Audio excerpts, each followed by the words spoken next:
നിയമസഭാ തിരഞ്ഞെടുപ്പ് അടുത്തിരിക്കുകയാണ്. 3 മുന്നണികളും വല്ലാത്ത ആവേശത്തിലാണ്. പക്ഷേ ഇത്തവണ പലരും സീറ്റൊക്കെ കൂടുതൽ ചോദിക്കും. ലീഗ് തന്നെ സീറ്റ് കൂടുതൽ ചോദിച്ചു.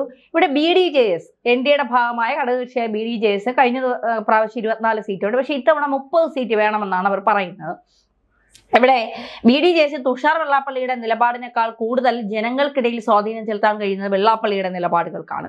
വെള്ളാപ്പള്ളി അടുത്ത കാലത്ത് പറയുന്നതെന്നും കേരളത്തിലെ ജനങ്ങൾക്ക് ദഹിക്കാത്ത കാര്യങ്ങളാണെങ്കിൽ പോലും വെള്ളാപ്പള്ളിയോടൊപ്പം നിൽക്കാൻ, ഈ സാമുദായിക നേതാക്കന്മാരോടൊപ്പം നിൽക്കാൻ കേരളത്തിലെ ചില ആളുകൾ, ചില വിഭാഗത്തിൽപ്പെട്ട ആളുകളൊക്കെ തയ്യാറാകുന്നുണ്ട് എന്നുള്ളത്. NSSനോടും SNDPയോടും ഒക്കെ ചേർന്ന് നിൽക്കാൻ. ഈ വളർച്ചയായിട്ടില്ലാതെ ചോദിക്കാം, വെള്ളാപ്പള്ളി BJPയിലേക്കാണ്? സ്ട്രൈറ്റായ ചോദ്യത്തിന് നേരെ തന്നെ ഉത്തരം പറയാം. പക്ഷെ 1-2 ഘടകങ്ങൾ അതിൽ പ്രധാനമായിട്ട് ആദ്യമേ പറയേണ്ടതുണ്ട്. അത് പറയാം. ഹിന്ദു ഐക്യം ഒന്ന്, രണ്ടാമത്തത് NSSും SNDPയും തമ്മിലുള്ള ഐക്യം, മൂന്നാമത്തേത് നായടി മുതൽ നമ്പൂതിരി വരെ. ഈ 3-4 സാധനങ്ങൾ നമ്മൾ പല തവണകളായിട്ട് കേട്ടിട്ടുണ്ട്. എന്തുകൊണ്ടാണ് ഈ ഐക്യം നിലനിൽക്കാതിരുന്നതെന്ന് ശ്രദ്ധിച്ചിട്ടുണ്ടോ? അതിൻ്റെ കാരണം എന്ന് പറയുന്നത്, ഈ ഐക്യം വന്നു കഴിഞ്ഞിട്ടുണ്ടെങ്കിൽ കേരളത്തിലെ ഡെമോഗ്രഫിയിൽ ഏറ്റവും വലിയ ഭാഗമായി മാറുന്ന ഈ ഒരു വിഭാഗം ഇവിടുത്തെ അതിശക്തമായ വോട്ട് ബാങ്കായിട്ട് മാറുകയും രാഷ്ട്രീയ കക്ഷികളുടെ മുന്നിൽ വിലപേശൽ തന്ത്രം ഉപയോഗിച്ച്, ഇതുവരെ ചെയ്യാത്ത തന്ത്രം ഉപയോഗിച്ച് മറ്റെല്ലാ മുന്നണിയിലെ ഘടകകക്ഷികളെക്കാൾ വലിയ സാധ്യതകൾ നേടും എന്നതുകൊണ്ടായിരുന്നു BDJS രൂപീകരിച്ച സമയത്ത് പോലും അതൊരു ഘടകകക്ഷിയാക്കി കോൺഗ്രസോ അല്ലെങ്കിൽ ഇടതുപക്ഷമോ കൂടെ ചേർത്തില്ല. അവരതിന് പറഞ്ഞ ന്യായം എന്ന് പറയുന്നത് വർഗീയ കക്ഷി എന്നുള്ളതാണ്, BDJS. എന്നാൽ ഈ വർഗീയ കക്ഷി എന്ന് പറയുമ്പോൾ തന്നെ കേരള കോൺഗ്രസിനെ വർഗീയമായ ഒരു പ്രദേശത്ത് കേന്ദ്രീകരിച്ച് ഒരു സമുദായത്തിന് കൂടുതൽ പ്രാതിനിധ്യമുള്ള അവരെ സ്വീകരിക്കാൻ 2 കൂട്ടരും തമ്മിലടിയായിരുന്നു. അല്ലെങ്കിൽ ഏതെങ്കിലും ഒരു പകുതി എപ്പോഴും ഇടതിലും വലതിലും ഉണ്ടായിരുന്നു. ഇനി നമുക്ക് മുസ്ലിം ലീഗിലേക്ക് പോകാം. വർഗീയ കക്ഷിയാണ്. അങ്ങനെ ബോർഡ് നെറ്റിയിൽ ഒട്ടിച്ചത് കൊണ്ട് മതേതരമാകില്ല. നമ്മൾക്കറിയാമല്ലോ, ഉപ്പിന്റെ ഭരണിയുടെ മുകളിൽ പഞ്ചസാര എന്ന് എഴുതിയാല് അതാകില്ലെന്ന് എന്നതുപോലെ ലീഗ് മതേതര കക്ഷിയല്ല, അത് കാന്തപുരവും അങ്ങനെ തന്നെയല്ല. പക്ഷെ അവരെയും ഈ 2 മുന്നണികൾക്കും സ്വീകരിക്കാനായിട്ട് പറ്റും. അതിന്റെ പിന്നിൽ ഒരു വലിയ രാക്ഷസീയമായ ഗൂഢതന്ത്രമുണ്ടായിരുന്നു.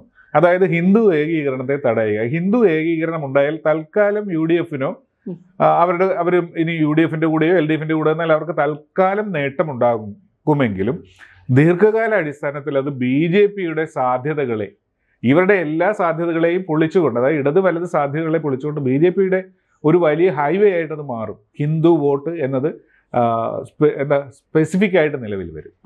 അത് ഒഴിവാക്കാൻ വേണ്ടിയാണ് മുളയിലെ നുള്ളുക എന്ന തന്ത്രം എന്ന രീതിയിൽ BDJSനെ ഒതുക്കി നിർത്തിയത്. ഇപ്പൊ ഇതിന്റെ പിക്ചർ ഏകദേശം മനസ്സിലായല്ലോ.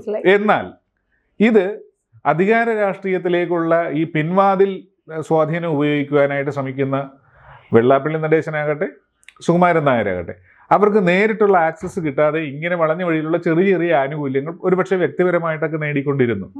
പക്ഷെ ഇവർ സമുദായ നേതാക്കന്മാരാണ്. സമുദായ നേതാക്കന്മാർ സമുദായത്തിന് എന്ത് കിട്ടിയെന്നുള്ള കണക്കെടുക്കുമ്പോഴാണ് ഞെട്ടിപ്പോയത്. കാരണം സംഘടിതമായി നിന്നിരിക്കുന്ന മതനിരപേക്ഷത ലേബലിൽ പറയുകയും എന്നാൽ മതപരമായി ചോദിച്ചു വാങ്ങുകയും ചെയ്യുന്ന കക്ഷികൾ വൻ നേട്ടമുണ്ടാക്കി. വെള്ളാപ്പള്ളി നടേശൻ അതേ സംബന്ധിച്ച് വളരെ വ്യക്തമായ പ്രസ്താവനകൾ നടത്തുമ്പോൾ 2 മുന്നണികൾ ഒരു കാര്യം ശ്രദ്ധിച്ചു. ഇയാളെ വർഗീയവാദി എന്ന രീതിയിലേക്ക്, ഇദ്ദേഹത്തെ വർഗീയവാദി എന്ന രീതിയിലേക്ക് ബ്രാൻഡ് ചെയ്യാൻ, അതായത് അദ്ദേഹത്തെ വാ തുറക്കാൻ സമ്മതിക്കാത്ത രീതിയിൽ എന്ത് പറഞ്ഞാലും അത് വർഗീയതയാണ് എന്ന രീതിയിൽ ചിത്രീകരിച്ചിരുന്നു.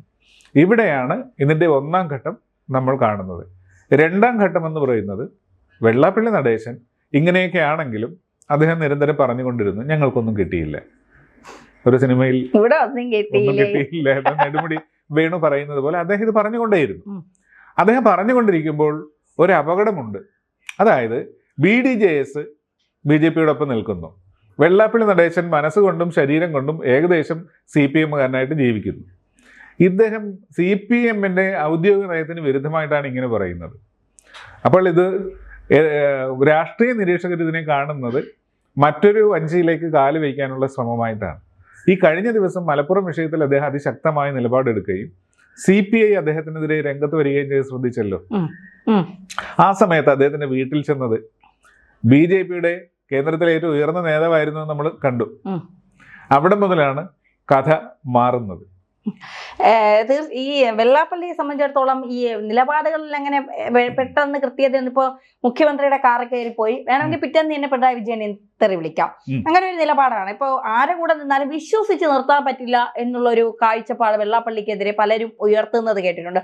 പറയാനുള്ളതൊക്കെ തുറന്നു പറയും എങ്കിലും ഒരു സാമുദായിക നേതാവിന്റെ ഇപ്പോ NSS സുകുമാരൻ നായരെ പോലെ അല്ല പലപ്പോഴും വെള്ളാപ്പള്ളിയുടെ ഒരു പെരുമാറ്റവും നിലപാടുകളും എന്ന് പറയുന്നത്. ഈ BJP-യിലേക്ക് എത്തിയാൽ ഇപ്പോ തീവ്രവാദം പറയുന്നവനെ തീവ്രവാദി എന്ന് തന്നെ ഞാൻ വിളിക്കും. മാധ്യമങ്ങൾക്ക് നേരെയുള്ള വെള്ളാപ്പള്ളിയുടെ ആക്രോശമാണിത്. ഇത്തരം ചില നിലപാടുകൾ കേരളത്തിലെ പൊതുസമൂഹം അംഗീകരിക്കുന്നില്ല എന്നുള്ളത് ഒരു യാഥാർത്ഥ്യമല്ലേ? അത് യാഥാർത്ഥ്യമാണ്. അതിൽ കുറച്ച് കാര്യങ്ങളുണ്ട്. അദ്ദേഹത്തിന്റെ പ്രദേശം ചേർത്തലയാണെന്ന് അറിയാമല്ലോ. ചേർത്തല എന്ന് പറയുന്നത് കേരളത്തിലെ ഏറ്റവും കൂടുതൽ SNDP-ക്കാർ അല്ലെങ്കിൽ ഹിന്ദുക്കളുള്ള ഒരു പ്രദേശമാണ്. സമ്പൂർണ്ണമായ ആലപ്പുഴ ജില്ലയെ നോക്കിയിട്ടുണ്ടെങ്കിൽ അതിന്റെ പല പോക്കറ്റുകളും ഇങ്ങനെ തന്നെയാണ്. ആ ചേർത്തലയിൽ കഴിഞ്ഞ ഇലക്ഷൻ സമയത്ത് അഡ്വക്കേറ്റ് ജ്യോതിസ് എന്ന് പറഞ്ഞ CPM-ന്റെ തണ്ണീർമുക്കം പഞ്ചായത്ത് പ്രസിഡന്റ് വരെ ആയിരുന്ന അദ്ദേഹം CPM-ൽ നിന്ന് രാജിവെച്ച് BDJS-ന്റെ ടിക്കറ്റിൽ മത്സരിച്ചു. അതായത് വെള്ളാപ്പള്ളി നടേശനെ കാണാതെ അങ്ങനെ ഒരു കാര്യം നടക്കുകയില്ലല്ലോ.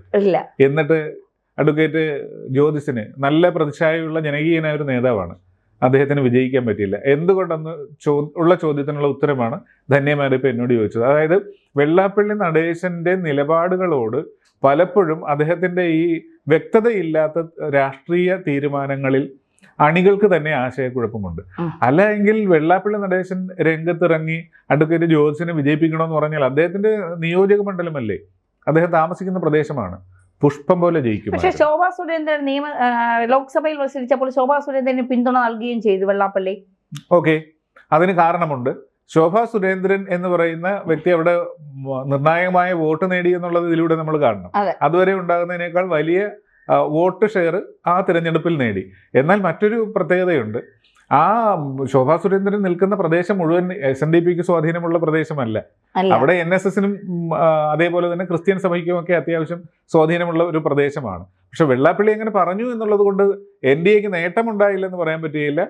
മികച്ച വോട്ട് ഷെയർ അവർക്ക് നേടിയെടുക്കാൻ പറ്റി. അപ്പൊ വെള്ളാപ്പള്ളി എഫക്റ്റ് എന്ന് പറയുന്നത് കേരള രാഷ്ട്രീയത്തിൽ ഒരു നിർണായകമായൊരു കാര്യമാണ്. എന്നാൽ അദ്ദേഹത്തിന്റെ വലിപ്പം തിരിച്ചറിയുന്നില്ല.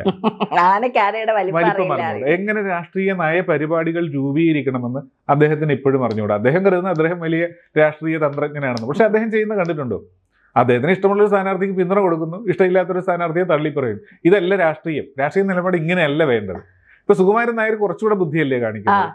അതായത് ആര് ജയിച്ചാലും ഞങ്ങളുടെ വോട്ടാണെന്ന് പറയാമെന്നില്ല, ഞങ്ങളുടെ സമദൂരം എന്ന് പറഞ്ഞിട്ട് രഹസ്യമായിട്ട് പറയും സമദൂരം നിങ്ങൾക്ക് അനുകൂലമായിരുന്നു കേട്ടോ. ആ നിലപാട് അദ്ദേഹത്തിന് സ്വീകരിക്കാൻ പറ്റും. പക്ഷെ ഇദ്ദേഹം പരസ്യമായിട്ട് ഒരു നിലപാട് സ്വീകരിക്കുമ്പോൾ ഈ രണ്ട് കക്ഷികളും ഹിന്ദു സമൂഹത്തെ മുന്നിൽ കാണുന്നില്ല.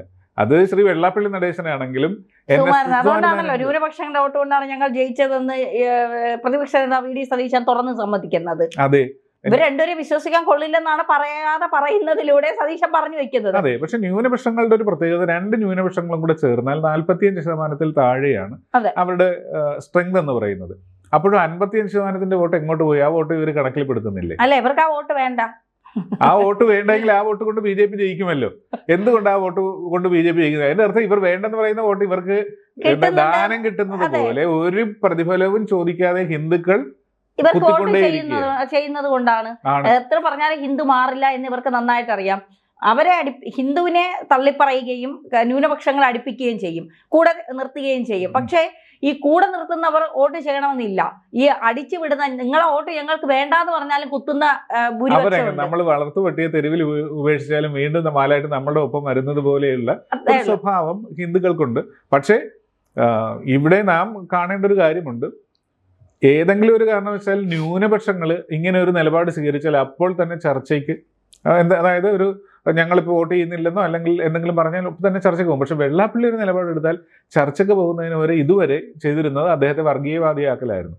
അപ്പോൾ പറഞ്ഞു വന്നതിൻ്റെ പോയിന്റ്, ഒരു പ്രധാനപ്പെട്ട പോയിന്റ് എന്ന് പറയുന്നത് വെള്ളാപ്പള്ളി നടേശൻ സമ്പൂർണ്ണ മനസ്സോടുകൂടി BJP-യിലേക്ക് വന്നാൽ, BJP ഇപ്പോൾ തന്നെ അവരുടെ സീറ്റിനെ കുറിച്ചുള്ള പ്രവചനങ്ങൾ പലരുടെയും പുറത്ത് വന്നിട്ടുണ്ട്. 20-ൽ പരം സീറ്റുകൾ നേടും, അതിൽ കൂടുതൽ നേടും, 10 നേടും, 11 നേടും, പലരും വന്നിട്ടുണ്ട്. പക്ഷേ BJP-ക്ക് ഇത്തവണ സീറ്റ് കിട്ടുമെന്ന കാര്യത്തിൽ തർക്കമൊന്നുമില്ല, അത് ഉറപ്പാണ്. അങ്ങനെ BJP-ക്ക് സീറ്റ് കിട്ടുമ്പോൾ വെള്ളാപ്പള്ളി നടേശന്റെ പിന്തുണയോടുകൂടി ആണ് കിട്ടുന്നതെങ്കിൽ വെള്ളാപ്പള്ളി നടേശനും അദ്ദേഹത്തിന്റെ പുത്രനും കേരള രാഷ്ട്രീയത്തിലും ഇന്ത്യൻ രാഷ്ട്രീയത്തിലും വലിയ സാധ്യതകൾ വരും. എന്ന് മാത്രമല്ല, നായർ സമുദായം ഇതുവരെ ഗാലറിയിൽ ഇരുന്ന് കളി കാണുന്ന അവരും അടുത്ത തെരഞ്ഞെടുപ്പിനെങ്കിലും, ഈ വരുന്നതിന് അടുത്ത തെരഞ്ഞെടുപ്പിനെങ്കിലും നിലപാട് മാറ്റും. നമ്മൾ വെള്ളാപ്പള്ളി നേട്ടം കൊയ്തു ഹിന്ദു എന്ന പേരിൽ അല്ലെങ്കിൽ BDJSന്റെ ഒപ്പം നിന്നിട്ട് നമ്മൾക്ക് എന്തുകൊണ്ട് ആയിക്കൂടാ എന്ന് ഒരു തോന്നലുണ്ടായിട്ട് അവസാനം ഇത് സമ്പൂർണ്ണ ഹൈന്ദവ ഐക്യമായിട്ട് മാറിയാൽ ഏറ്റവും വലിയ അപകടം പറ്റുന്നത് UDFനും LDFനുമാണ്. കൂടുതൽ വാർത്തകളും വിശേഷങ്ങളും നിങ്ങളിലേക്ക് എത്താൻ ABC മലയാളം സബ്സ്ക്രൈബ് ചെയ്യുക, ബെൽ ബട്ടണും അമർത്തുക.